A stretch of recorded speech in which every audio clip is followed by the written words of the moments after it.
Hi everyone, स्वागत है आपका फिर से एक बार हमारे साथ जुड़ने के लिए। देखो, आज इस वीडियो के अंदर हम पूरा डिटेल बात करेंगे जो कि अपना तेरना मेडिकल कॉलेज है ना, नई मुंबई के अंदर।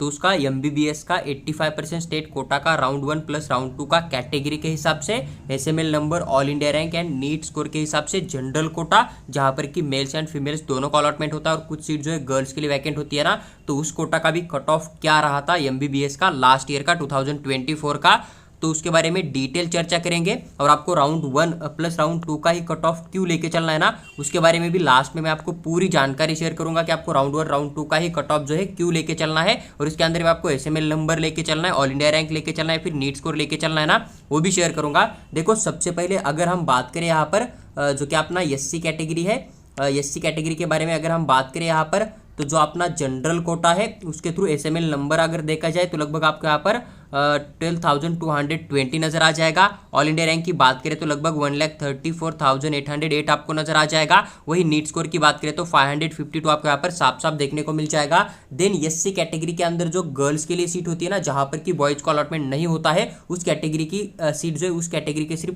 गर्ल्स को ही अलॉटमेंट होता है। उस वुमन कोटा की बात करें, एसएमएल नंबर की बात करें तो लगभग 11,959 आपको नजर आ जाएगा। अगर बात करें ऑल इंडिया रैंक का तो लगभग 1,31,538 आपको देखने को मिल जाएगा। और नीट स्कोर की बात करें तो 555 आपको देखने को मिल जाएगा। देखो, अभी यहाँ पर एससी कैटेगरी के अंदर से जनरल का कट ऑफ 552 नजर आ रहा है, और यहाँ पर वुमन कोटा की बात करें तो 555 नजर आ रहा है अकॉर्डिंग टू नीट स्कोर, या फिर ऑल इंडिया रैंक के हिसाब से आपको क्या नजर आ रहा है, कट ऑफ थोड़ा ज्यादा नजर आ रहा है। इस बात का आपको ध्यान रखना। ऐसा क्यों होता है? क्योंकि जो वुमन कोटा की सीट होती है ना, वो पहले अलॉटमेंट की जाएगी गर्ल्स को, यानी कि जिन गर्ल्स का ज्यादा हाई स्कोर होता है ना, उनको सीधा जनरल के थ्रू अलॉटमेंट नहीं होता है किसी भी कैटेगरी के अंदर से। उनको पहले वुमन कोटा की सीट अलॉटमेंट हो जाती है। जब वुमन कोटा की पूरी सीट कंप्लीट हो जाएगी, देन गर्ल्स को जो है उस कैटेगरी के जनरल कोटा के थ्रू अलॉटमेंट किया जाता है। जब तक वुमन कोटा की सीट फुल नहीं हो जाती, तब तक बॉयज से ज्यादा स्कोर करने वाली सेम कैटेगरी के अंदर की जो गर्ल्स होती है ना, उन्हें वुमन कोटा का ही अलॉटमेंट होता है। और उनके बाद जो गर्ल्स आ जाएगी ना कम स्कोर वाली,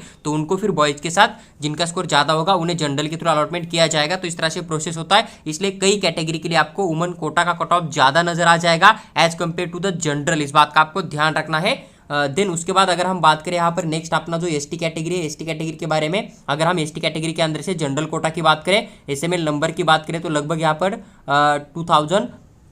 24,500 आपको यहाँ पर देखने को मिल जाएगा। वही अगर ऑल इंडिया रैंक की बात करें तो लगभग यहाँ पर 3,33,358 आपको नजर आ जाएगा। 421 आपको नीट स्कोर देखने को मिल जाएगा जनरल के थ्रू एसटी कैटेगरी का। वही अगर बात करें यहाँ पर एसटी कैटेगरी का वुमन कोटा की बात करें एसएमएल नंबर का, तो लगभग यहाँ पर 24,197 आपको नजर आ जाएगा। ऑल इंडिया रैंक की बात करें तो लगभग 3,27,799 आपको नजर आ जाएगा। और 424 आपको यहाँ पर जो है नीट स्कोर यहाँ पर देखने को मिल जाएगा। देन उसके बाद अगर हम बात करें यहाँ पर फीजे कैटेगरी का, देखो अभी यहाँ पर जनरल कोटा का ही कट ऑफ क्यों शेयर कर रहा हूँ या फिर यहाँ पर वुमन कोटा का क्यों नहीं शेयर कर रहा हूँ, क्योंकि फीजे कैटेगरी है ना, हो सकता है कि यहाँ पर एक सीट जनरल का था, एक सीट वुमन का था। राउंड 1 में वुमन का अलॉटमेंट हो गया, उसने सीट वहां पर बुक कर लिया, उसने बेटरमेंट के लिए डाला ही नहीं, तो उस कंडीशन में क्या हो जाएगा, जो जनरल का सीट था वो बच्चा अगर बेटरमेंट करके गवर्नमेंट में चला गया या फिर अदर कॉलेज में चला गया प्राइवेट का, जो कि उसका पसंदीदा था, तो उसका सीट वैकेंट होकर राउंड 2 में आ गया, तो वही सीट जनरल के थ्रू यहाँ पर फिल हो गया। इसलिए यहाँ पर जनरल का ही आपको कट ऑफ देखने को मिल जाएगा।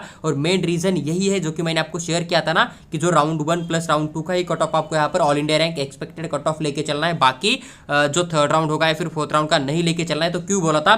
क्योंकि आपको जो थर्ड राउंड के अंदर सीट देखने को मिल जाएगी ना, तो वो सीट वैसे ही होगी जैसे कि यहाँ पर किसी बच्चे को राउंड 1 में अलॉटमेंट हो गया था, उसका एम्स जिपमर में या फिर अच्छे गवर्नमेंट कॉलेज में या फिर उसका फेवरेट कॉलेज के अंदर एडमिशन हो गया, तो बेटरमेंट करके उधर चला जाएगा। तो राउंड 2 में हो सके तो सीट यहाँ पर 20 to 25% वैकेंट आता है। लेकिन सीट वैकेंट कैसे आता है कि बच्चा सीट ज्वाइन करके बेटरमेंट के लिए जा रहा है। इस बात का आपको ध्यान रखना है। अगर उसने राउंड 2 के अंदर चॉइस फिलिंग ही नहीं किया, तो देन उसको फिर से यही कॉलेज अलॉटमेंट हो जाएगा। या फिर राउंड 2 का चॉइस फिलिंग एंड होने तक उसका अगर जो दिमाग है वो काम करना बंद कर दिया, उसने बोला कि नहीं मुझे अदर कॉलेज पसंद ही नहीं आ रहा, मुझे यही लेना है ना, तो देन उसको फिर से राउंड 2 के अंदर यही कॉलेज अलॉटमेंट हो जाएगा। तो राउंड 2 के अंदर जो सीट वैकेंट होकर आ रहे ना, वो भी कन्फर्म आपको मिल जाएगा, ऐसी कोई वारंटी नहीं होती है।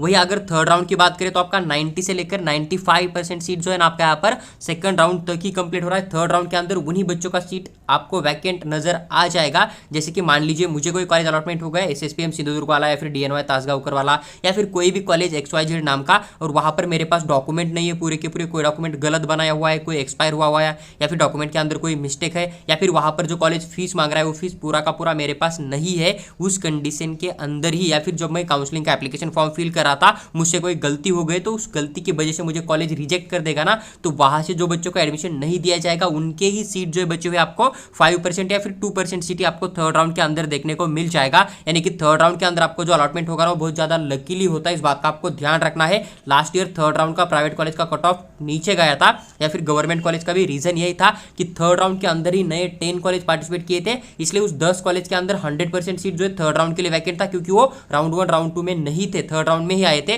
और वो 10 कॉलेज गवर्नमेंट वाले ऐड हो गए थे, इसलिए थर्ड राउंड का कट ऑफ जो है प्राइवेट कॉलेज का कुछ कॉलेज का सेम ही रहा था राउंड 2 जैसा ही थर्ड राउंड में भी, लेकिन कुछ जो कॉलेज थे उनका as compared to 5 to 6 marks नीचे भी गया था, क्योंकि 10 कॉलेज जो है नए ऐड हो गए थे। तो ये बात आपको ध्यान रखनी है कि राउंड 1 राउंड 2 के अंदर जो ऑल इंडिया रैंक होता है ना, वही आपको एक्सपेक्टेड कट ऑफ लेके चलना है। अगर सीट इंक्रीज हो जाएंगे तो कट ऑफ थोड़ा सा नीचे भी आ जाएगा, या फिर अगर बहुत ज़्यादा बच्चे जो है अदर स्टेट में जाएंगे गवर्नमेंट MBBS के लिए, या फिर जो एम्स वगैरह होता है, जिपमर वगैरह होता है ना हर कैटेगरी के अंदर से, तो as compared to last year से आपका 2025 के अंदर कट ऑफ कम भी नजर आ सकता है। देखो अभी हम बात करेंगे VJ कैटेगरी के बारे में।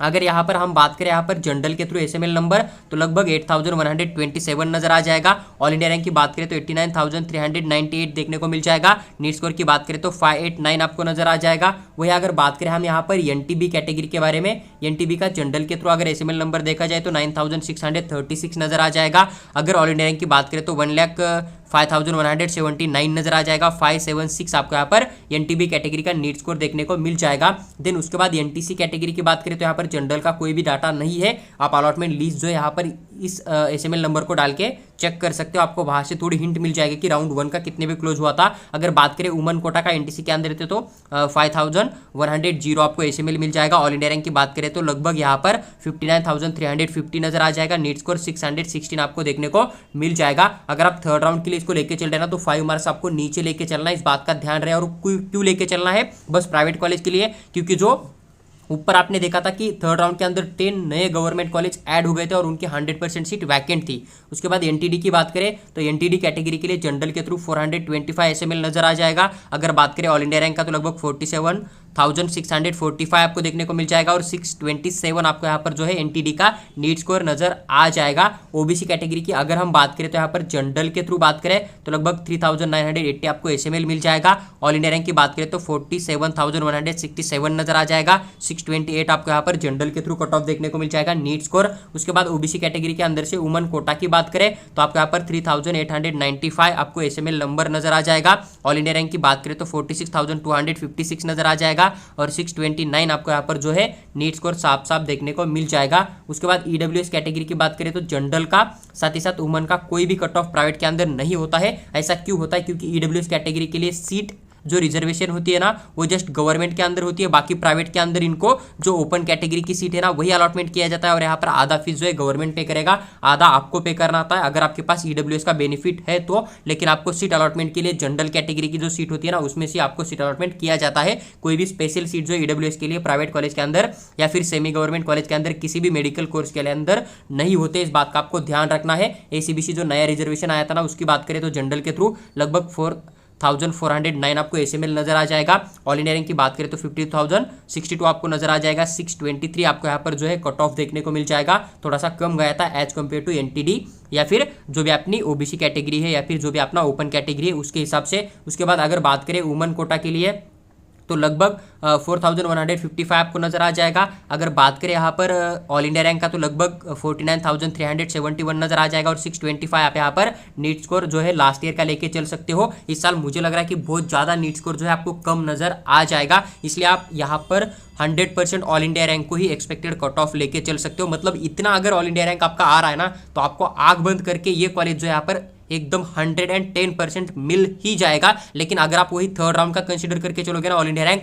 तो आपको वहां पर जो है 70% 30%, मतलब आपको 70% चांस बन जाएगा, 30% चांस नहीं बनेगा, उस तरह की कंडीशन बन जाएंगी। लेकिन अगर आप राउंड 1 राउंड 2 का ऑल इंडिया रैंक लेके चलोगे ना, तो आपको 110% आपको अलॉटमेंट होने का चांस बन ही जाएगा, मतलब कोई रोक ही नहीं सकता। उसके बाद अगर हम बात करें यहाँ पर ओपन, यही कट ऑफ आपको ईडब्ल्यूएस के लिए लेके चलना है। जनरल के थ्रू बात करें तो 3608 आपको एसएमएल मिल जाएगा। ऑल इंडिया रैंक की बात करें तो 43,039 आपको नजर आ जाएगा। 632 आप यहाँ पर नीट स्कोर लेके चल सकते हो। वुमन कोटा की अगर हम बात करें तो लगभग यहाँ पर 3187 आपको नजर आ जाएगा। अगर बात करें वही ऑल इंडिया रैंक के बारे में तो लगभग 38,376 नजर आ जाएगा और 636 आपको जो यहाँ पर नीट स्कोर देखने को मिल जाएगा। ये जो लास्ट ईयर का कट ऑफ था 2024 का अलॉटमेंट लिस्ट के अंदर राउंड 1 राउंड 2 का, तो वो मैंने डिटेल एक्सप्लेन करके आपके साथ शेयर किया है। अगर आपको अदर कोर्स का फी स्ट्रक्चर, कट ऑफ या फिर काउंसलिंग के जो रूल्स होते हैं, काउंसलिंग स्टार्ट होने के बाद किस दिन आपको क्या प्रोसेस करना है, बॉन्ड कितना होता है, पेनल्टी क्या होती है, तो उसकी डिटेल जानकारी अगर आपको चाहिए तो आप हमारा टेलीग्राम चैनल ज्वाइन कर सकते हो। वहां पर हम आपको पीडीएफ के फॉर्मेट में शेयर करेंगे। साथ ही साथ इसी चैनल के ऊपर हर एक वीडियो, हर एक कॉलेज के बारे में हम आपके साथ शेयर करेंगे फ्री ऑफ कॉस्ट में। तो आप यहाँ पर भी हमारे साथ बने रहिएगा। अगर आपको पेड काउंसलिंग रिक्वायर्ड है तो देन आप हमें व्हाट्सएप के ऊपर मैसेज कर सकते हो। वहां पर हम आपको पेड काउंसलिंग के regarding Maharashtra state plus all India quota दोनों की डिटेल जानकारी जरूर शेयर करेंगे।